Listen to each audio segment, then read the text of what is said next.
तो चलिए एक बहुत ही लंबे और शानदार सफर पर चलते हैं। एक ऐसी कहानी जो कोई 100-200 साल पुरानी नहीं बल्कि पूरे 14 अरब साल पहले शुरू हुई और आज इसी पल में हम तक पहुंचती है। ये हम सबकी कहानी है।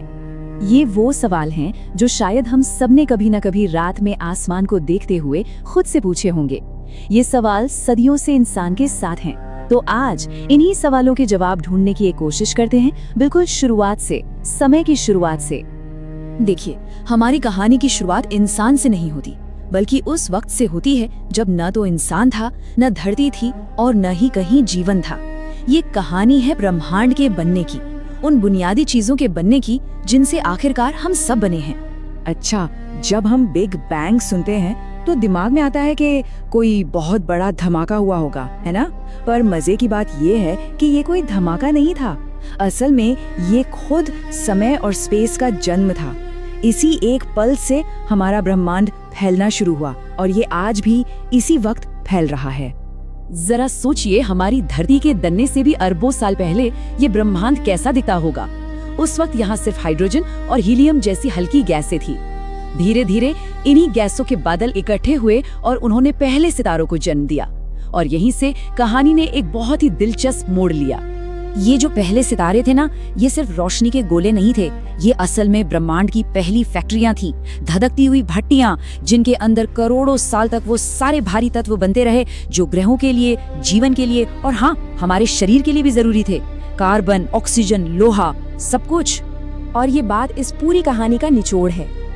जब इन बड़े बड़े सितारों की जिंदगी पूरी हुई तो वो जबरदस्त धमाकों में फट गए और उन्होंने ये सारे कीमती तत्व पूरे अंतरिक्ष में बिखेर दिए। यही वो तारक धूल थी जिससे आगे चलकर सब कुछ बना, जिसमें हम और आप भी शामिल हैं। चलिए अब इस विशाल कहानी के पैमाने को थोड़ा छोटा करते हैं और अपने घर पर आते हैं, मतलब हमारे सोलर सिस्टम पर।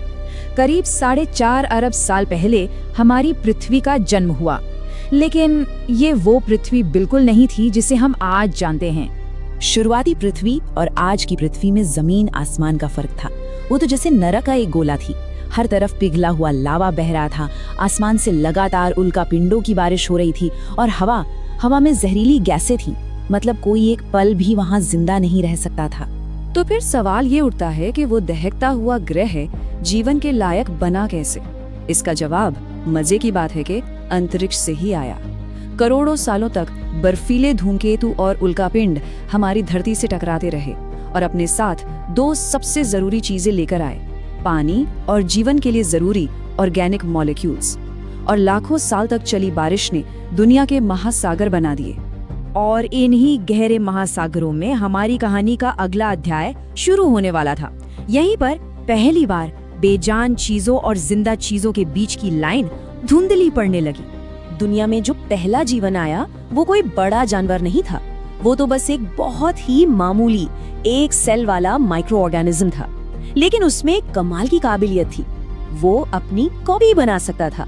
और बस यही वो चीज है जो जीवन को बेजान चीजों से अलग करती है। अरबों साल तक, जी हाँ, अरबों साल तक जीवन सिर्फ पानी के अंदर ही पनपता रहा। इसी दौरान कुछ जीवों ने सूरज की रोशनी को ऊर्जा में बदलना सीख लिया और इसका एक साइड इफेक्ट हुआ, वायुमंडल में ऑक्सीजन भरने लगी। ये ऑक्सीजन उस समय के ज्यादातर जीवों के लिए जहर थी और इसने धरती पर पहली बड़ी तबाही मचाई।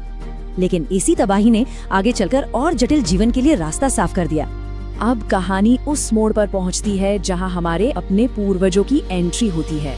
और ये कहानी शुरू होती है अफ्रीका में हुए एक बहुत बड़े जलवायु परिवर्तन से, एक मजबूरी से जिसने सब कुछ बदल दिया। देखिए, ये सब कुछ कैसे एक दूसरे से जुड़ा है। अफ्रीका में मौसम बदला, जंगल कम होने लगे तो पेड़ों पर रहने वाले हमारे पूर्वजों को मजबूरन जमीन पर उतरना पड़ा। अब जमीन पर दूर तक देखने और शिकारियों से बचने के लिए 2 पैरों पर सीधा चलना फायदेमंद हो गया। और जैसे ही वो सीधे चले, उनके हाथ आजाद हो गए। और जब हाथ आजाद हुए तो उन हाथों ने काम करना शुरू कर दिया। यहाँ एंट्री होती है होमो हैबिलिस की, जिसे औजार बनाने वाला इंसान भी कहते हैं। ये वो पहला जीव था जिसने पत्थरों को तोड़कर नुकीले औजार बनाए। ये एक बहुत बड़ी क्रांति थी। अब इंसान सिर्फ प्रकृति के रहमो करम पर नहीं था, बल्कि वो उसे बदलने की शुरुआत कर चुका था। इसके बाद आया होमो इरेक्टस, और इसने इतिहास का सबसे बड़ा मोड़ ला दिया। इसने आग पर काबू पाना सीख लिया।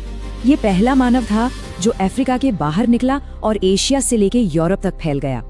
देखिए, आग का मतलब सिर्फ गर्मी या रोशनी नहीं था, ये एक गेम चेंजर थी। इसने रात में जंगली जानवरों से सुरक्षा दी।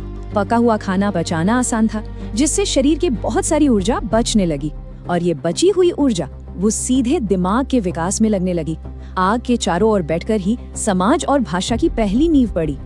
और अब इस आग और बढ़ते हुए दिमाग के साथ कहानी के आखिरी पड़ाव पर हमारी अपनी प्रजाति होमो सेपियंस मंच पर आती है।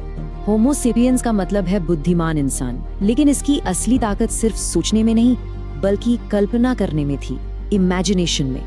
ये वो इंसान था जिसने कहानियां कहना शुरू किया, जिसने सिर्फ जीने के अलावा जीवन का मतलब ढूंढना शुरू किया।